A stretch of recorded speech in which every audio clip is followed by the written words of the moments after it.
wanakufunga, unaiambia you must go. Kwa sababu deni zote zililipo wapi? Sisi tukishajua haki zetu, hatuwezi endelea kufungwa na shetani katika jina la Yesu. Kwa hiyo usiku wa leo tunasoma katika kitabu cha Romans 8. Tuende katika Romans, Warumi 8, ambao wale ambao wamepita vingine tunajua. Warumi 8:1 hadi mstari wa 3. 8:1.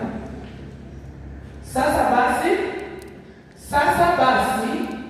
hakuna hukumu ya adhabu. Aya, kwa sauti. Sasa basi hakuna hukumu ya adhabu juu yao walio katika Kristo Yesu.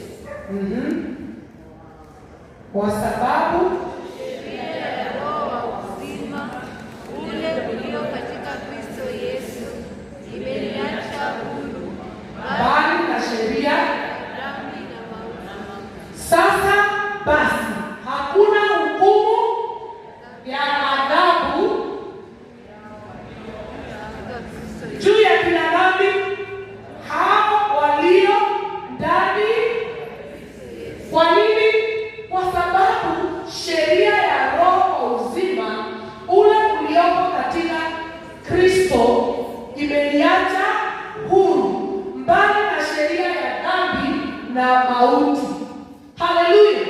Kwa hiyo usiku wa leo, no condemnation for those who are in Christ Jesus. Tumekataa kufuata na hiyo na roho inatufuata. Hallelujah. Tumekataa watoto wetu kufuata na hizo na roho zinawafuatana za familia katika jina la Yesu.